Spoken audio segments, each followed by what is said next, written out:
18वां अध्याय मोक्ष संन्यास योग। भगवत गीता का अंतिम अध्याय मोक्ष संन्यास योग। ये भगवत गीता का काफ़ी बेहतरीन अध्याय है।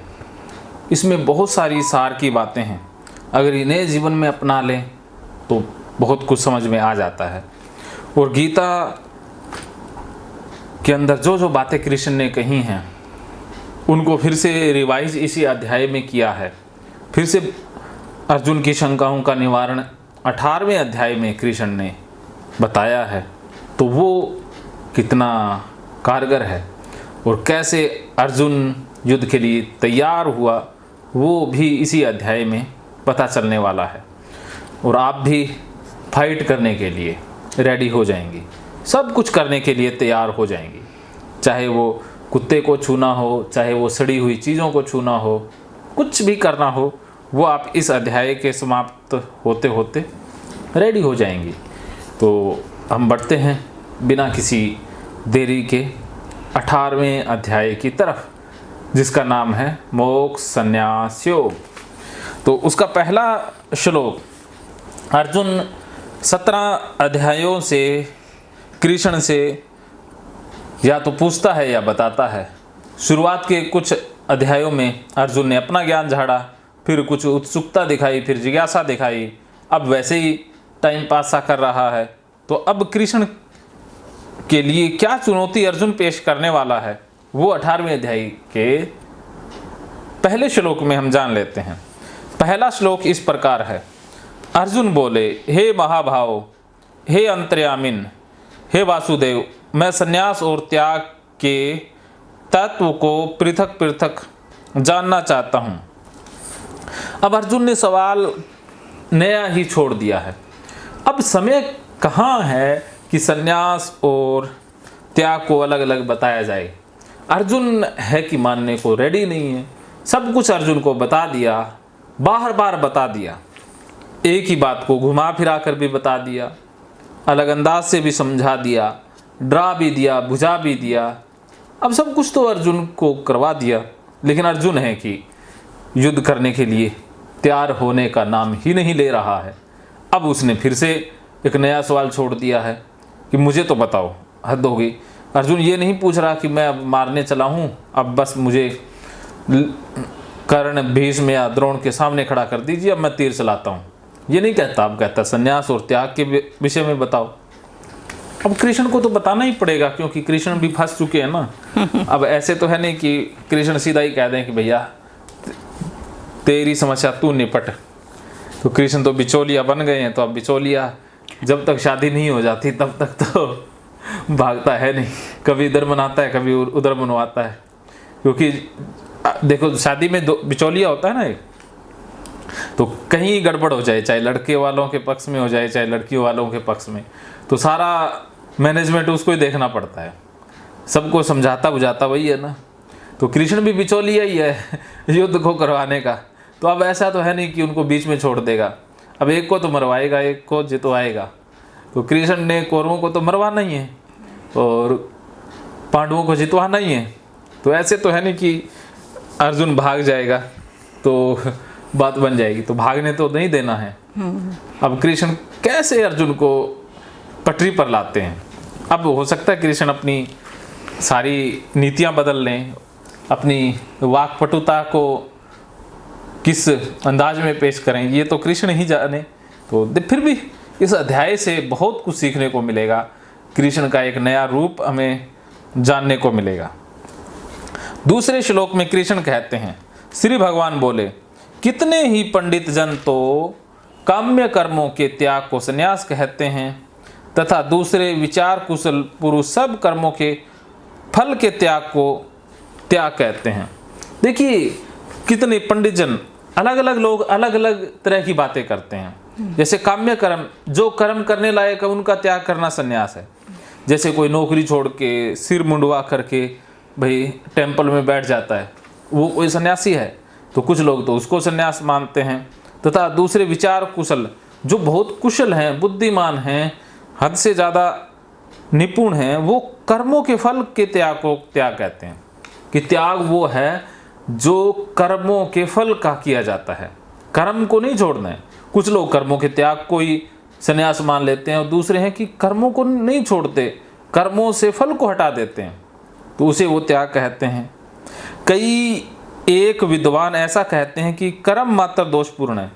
कई ऐसे विद्वान हैं कि जो कहते हैं कि कर्म ही सबसे बड़ी मूर्खता है, तो इसलिए कर्म को ही छोड़ो। लेकिन कर्म छोड़ना भी तो एक कर्म है। वो अज्ञानी जन ये नहीं जानते कि कर्म त्याग करना भी एक त्याग ही है। कोई कुछ न करना भी एक करना ही हुआ ना, इसलिए त्यागने योग्य है। और दूसरे विद्वान ये कहते हैं कि यज्ञ दान तप रूप कर्म त्यागने योग्य है। तो कुछ लोग ये कह देते हैं यज्ञ दान तप कर्म त्यागने योग्य नहीं है, कि यज्ञ करना होगा। यज्ञ क्या मतलब जीवन, जीवन तो जीना ही होगा। इसको तो चाहे खुशी में जी लो चाहे दुख में। जैसे ओसीडी आपको है तो जीवन तो जीना ही पड़ेगा, चाहे हाथ धो के जी लो, चाहे रो के जी लो, चाहे हंस के जी लो। दान, दान का मतलब क्या है कि स्वेच्छा से सर्वहित के लिए दिया गया, चाहे वो विचार दान करो, चाहे भाव दान करो, चाहे पैसा दान करो। पैसा देना ही दान नहीं है, अच्छे भाव देना, किसी को दुआएं देना, किसी के भले की कामना करना, अरदास करना, वो भी तो दान है। तो जब आप किसी के अच्छे के लिए कुछ भी देते हो, उसमें स्वार्थ नहीं है, कोई आपकी लालसा नहीं है कि आपको भी मिलेगा, कि बदले में दे रहे हैं, कि बदले में अपेक्षा नहीं है। वरना वो कहते हैं ना, तू 1 रुपया दे भगवान लाख देगा। तो भगवान को देते इसलिए कि भगवान हमें देगा। अब भगवान को देना हमें इसलिए स्वीकार्य है कि हमें कुछ मिल रहा है। तो पंडितों ने बहुत कूटनीति अपनाई कि उन्होंने स्वर्ग का लालच दे दिया। तो अब स्वर्ग के नाम पर लोगों से लूट लेते हैं, या भगवान के नाम पर लूट लेते हैं कि ऐसे तो कोई देखे राजी नहीं है, तो उनको डराओ। तो पंडितों ने डर का मनोविज्ञान पकड़ा, डरा करके लूटते हैं, भय दिखा करके लूटते हैं। तो उनका धंधा भी अच्छा चल रहा है। बड़े बड़े धना सेठ बनिए उनके बहकावे में इजीली आ जाते हैं। इस दुनिया में क्या भारत में बनिया आसानी से काबू में आने वाला जीव है? वैसे बनिया ही तो ज़्यादा पैसे वाला होता है।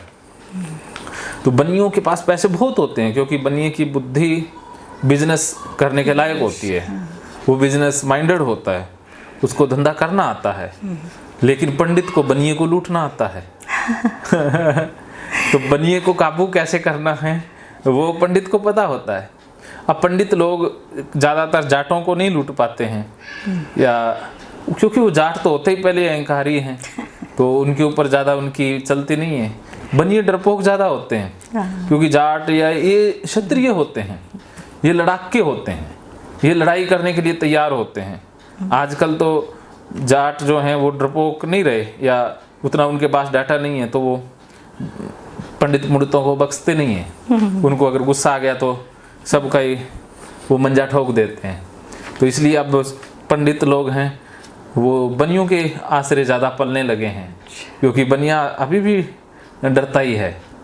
वो झमेलों में नहीं पड़ना चाहता, वो शांति से जीना चाहता है। वो पैसा कमा बहुत लेता है, वो दे भी देता है। वो देता इसलिए है कि कोई केस कबाड़ा ना हो, कोई पंगा ना हो, चाहे भगवान से भी पंगा ना हो, इसलिए वो पंडितों को दे दा के खुश करता है। तो वो बस देता इसलिए कि ये शांत रहें और अच्छी आशीष दें। लाइक तो ये भी नहीं करते बनिए भी इन लुटेरों को, लेकिन क्या करें, डरपोक है ना, तो अपने डर को छिपाने के लिए देते रहते हैं। तो मेरी इन बातों से बनियों को ठेस तो ना लगे। आप बनिया तो नहीं हो ना? मैं वैसे बनिया माइंड की अवस्था है, जाति को नहीं कह रहा। जात से कोई बनिया या जाट नहीं होता, वो होता है मन की अवस्था से। मन से कोई जाट होगा, कोई बनिया होगा, कोई ब्राह्मण, कोई शूद्र, मन से होता है। कृष्ण ने गीता में कहा है कि मैंने कर्मों के आधार पर इन चारों वर्णों की रचना की है, ना कि जाति आधार पर। तो कर्मों से पता चलता है कि उसके मन में क्या है। तो बनिए कर्म होते हैं। अब जो APJ अब्दुल कलाम हैं, जाति से तो वो मुसलमान हैं, लेकिन है वो ब्राह्मण, तो वो ज्ञान के जिज्ञासु है ना, तो वो ब्राह्मण हैं। अब परशुराम जी थे तो ब्राह्मण, लेकिन कर्मों से तो वो क्षत्रिय थे ना। तो ऐसे ही कर्मों से तय होता है कि वो क्या है। तो इसलिए जाति पाति के पक्ष में मैं नहीं हूँ। वैसे आपकी जाति बनिया तो नहीं है ना? फिर ठीक है। नहीं गुस्सा लगे तो बता देना, मैंने बनियों को नहीं कहा, मैंने मन को कहा है। मन बनिया नहीं होना चाहिए। ऐसे तो जाटों के घर भी बनिए पैदा हो जाते हैं। हाँ। और बनियों के घर भी कोई गलती से जाट पैदा हो ही जाता है। जो लड़ाई खोरे होते हैं वो क्षत्रिय ही तो हैं। सारे बनिए एक जैसे नहीं होते, कुछ बनिए होते हैं जो होते करोड़ों में एक आधा ही है, लाखों में। हाँ हाँ बोलो। नहीं कुछ नहीं, परशुराम का सुनकर मुझे अच्छा लग रहा था। वो मुझे अच्छा लगता है, बहुत गुस्सा करता है। हाँ गुस्सा तो क्षत्रिय है ना। हाँ लेकिन वो बदला लिया उसने, और ये वो जो भी कुछ है वो शिव का वो था ना, तो इसलिए मुझे वो बहुत अच्छा चलो बहुत बढ़िया। शिव से आप इतना प्रेम करती है तो शिव ही तो कृष्ण है। कृष्ण ने कहा मैं ही शिव हूँ, मैं ही ब्रह्मा हूँ। हाँ हाँ हाँ, और वो भी इनके ही वो हैं कुछ अंश ये परशुराम और कई अवतार हो गए ना, विष्णु हाँ, के अवतार हैं। तो विष्णु के अवतार परशुराम भी हैं, कृष्ण भी है, राम भी है। चलो वो हम अवतारवाद की बात नहीं कर रहे, हम बात कर रहे हैं किसकी, अपने ओसीडी की। तो यहां तक क्या समझ में आया?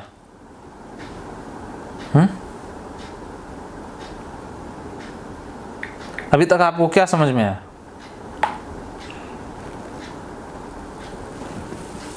बोलिए बोलिए।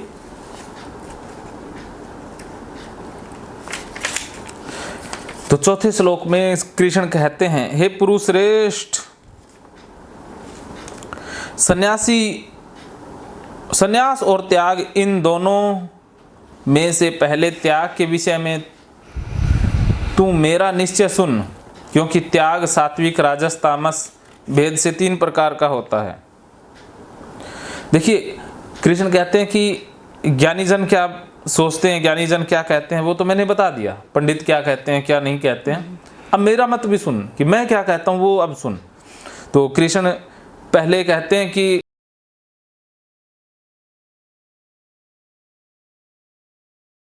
महकेंगे फिर से खुशियों के रंग भगवत गीता थेरेपी कोर्स के संग। इतिहास का पहला ऐप जो गीता के माध्यम से ओसीडी डिप्रेशन का इलाज आसान बनाएगा। ओसीडी डिप्रेशन का इलाज हुआ और भी आसान, और वो भी बिना दवाई, घर बैठे। किसी को बीमारी की चिंता है तो किसी को चिंता की बीमारी है।